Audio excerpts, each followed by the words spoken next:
शेती माझी प्रयोगशाळा या यूट्यूब चॅनलमध्ये मी आपलं स्वागत करतो. या चॅनलवर आपण नवीन असाल तर या चॅनलला सबस्क्राईब करा. या चॅनलचे नवनवीन व्हिडिओ पाहण्यासाठी बेल आयकॉन नक्की दाबा. आपणास व्हिडिओ आवडल्यास लाईक आणि शेअर अवश्य करा. नमस्कार, मी डॉक्टर मच्छिंद्र बांगर, महाराष्ट्रातील आणि देशातील हवामान परिस्थिती संदर्भात ताजा अंदाज देणारे. आपण बघतो की उत्तर भारतामध्ये एक WD सरकतोय.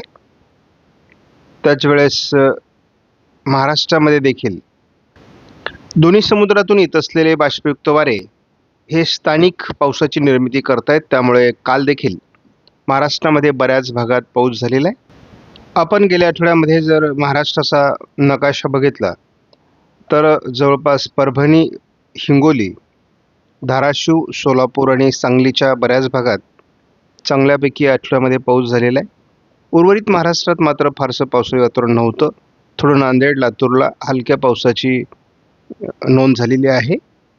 आपण जर 1 मार्च ते जवळपास 22 एप्रिलपर्यंतचा अंदाज जर बघितला महाराष्ट्राचा, तर महाराष्ट्रामध्ये धुळे, जळगाव, नाशिक, छत्रपती संभाजीनगर, त्या पाठोपाठ जालना, हिंगोली आणि पुणे, आत्ता रिसेंटली सांगली या जिल्ह्यांमध्ये सरासरीपेक्षा जवळपास जास्त पाऊस झालेला आहे.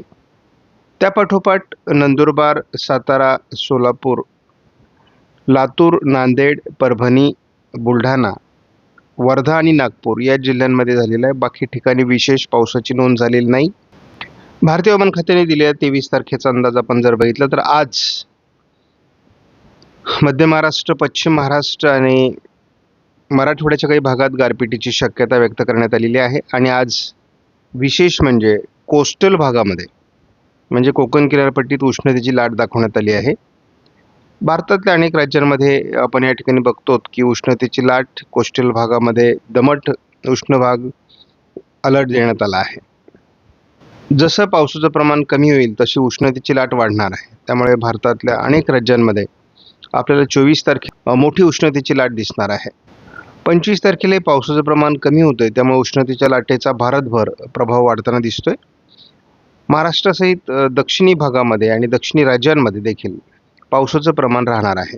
26 तारखेला आपण बघतो महाराष्ट्रातला पाऊस उघडेल, मात्र कर्नाटक आणि तेलंगणामध्ये पावसाच्या ॲक्टिव्हिटीज होतील. त्यामुळे महाराष्ट्राच्या दक्षिणी काही तालुक्यांमध्ये त्याचा प्रभाव जाणवेल. विदर्भात आणि बऱ्याच राज्यांमध्ये उष्णतेची लाट कायम आहे. आपण 27ला बघतो उष्णतेच्या लाटेचा प्रभाव विदर्भ आणि थोड्याफार प्रमाणात छत्तीसगडमध्ये राहणार आहे. बाकी उष्णतेचा प्रभाव भारतातला कमी होतोय. आपण या ठिकाणी बघतो की महाराष्ट्रामध्ये थोडा दक्षिणी पट्ट्यात म्हणजेच कोल्हापूर, सांगलीच्या काही भागामध्ये पावसाच्या नोंदी गेल्या 48 तासामध्ये झालेल्या आहेत. बाकी महाराष्ट्रात विशेष पाऊस झालेला नाही.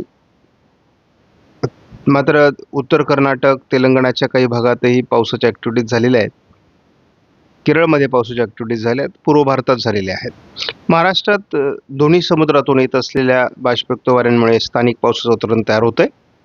परंतु सध्या हे वातावरण देखील थोडं कमजोर होण्याची शक्यता आहे. पुन्हा 26-27ला थोडं वातावरण ढगाळ स्वरूपात राहील, परंतु विशेष प्रभाव दाखवण्यात आलेला नाही. पुढील 5 दिवसाचा अंदाज घेतला तर विशेष पावसाची नोंद महाराष्ट्रामध्ये होईल असं वाटत नाही.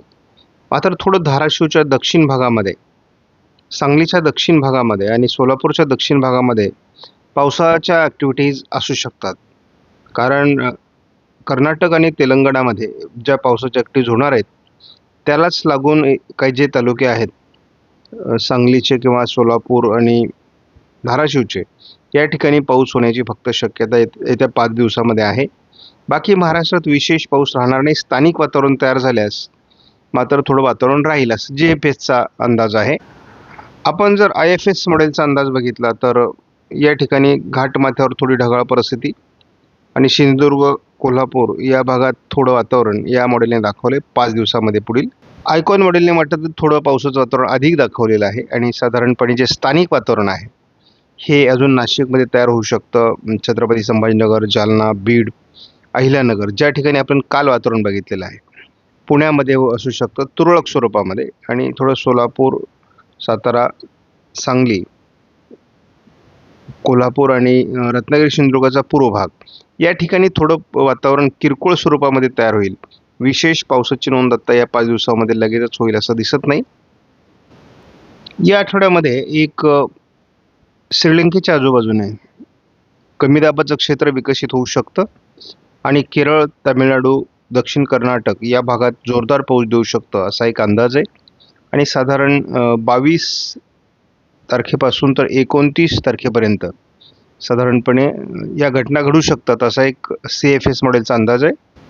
मान्सूनचा बेस साधारणपणे 20 मे ते 27 मेच्या दरम्यान तयार होईल. त्यामुळे आत्ताच्या CFSच्या अंदाजानुसार जो काही आठवडाभर अगोदर मान्सून अंदमानात येईल असं वाटत होतं ते आता सध्या तरी वाटत नाही, परंतु हा अंदाज सारखा बदलत असतो. त्यामुळे आपल्याला अजून 1 महिन्याचा कालावधी आहे. आणि वादळी सिस्टम संदर्भामध्ये जे काही अंदाज देण्यात आलेले आहेत त्यामध्ये सुरुवातीला तरी अरबी समुद्रामध्ये पहिलं वादळ तयार होईल, शेवटच्या आठवड्यामध्ये मेच्या तयार होईल असा अंदाज देण्यात आला आहे. चंद्रपूरचा थोडा किंवा हिंगणघाटच्या दरम्यान थोडं ढगाळ वातावरण आहे.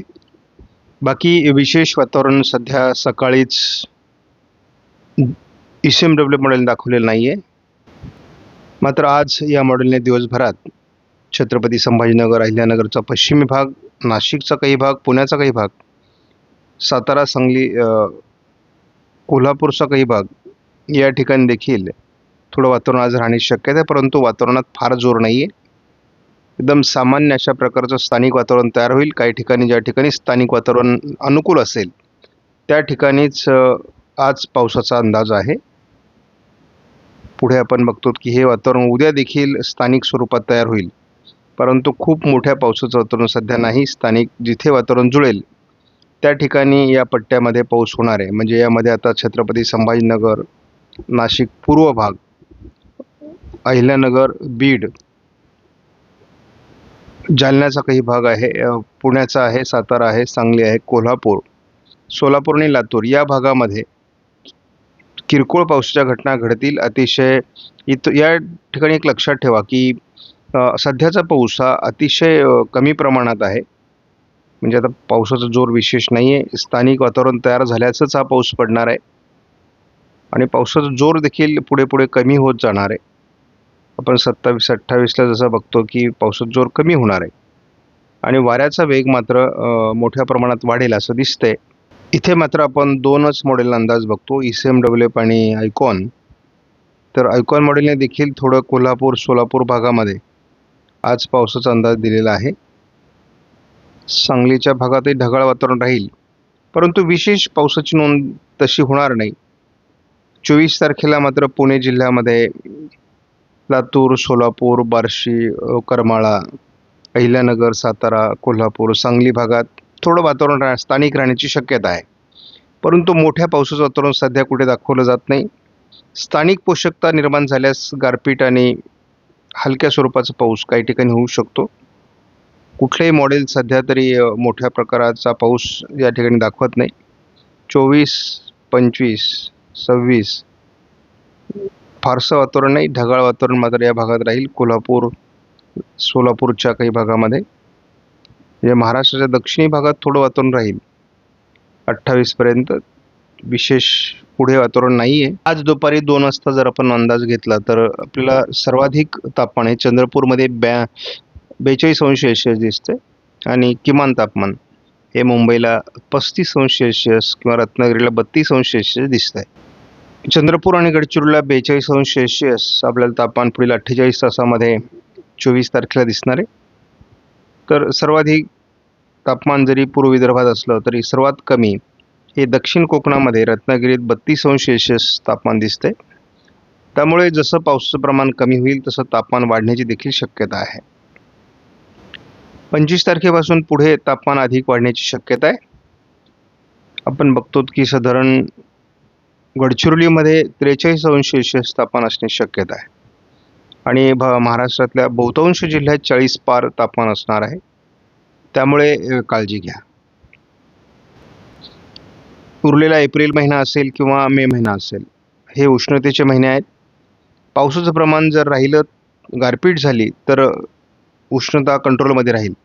अन्यथा उष्णतेची लाट कायम राहणार आहे. आपणास व्हिडिओमधील माहिती महत्त्वपूर्ण वाटल्यास लाईक करा, शेअर करा, चॅनलला सबस्क्राईब करा. धन्यवाद. जय हिंद, जय महाराष्ट्र, जय बळीराजा.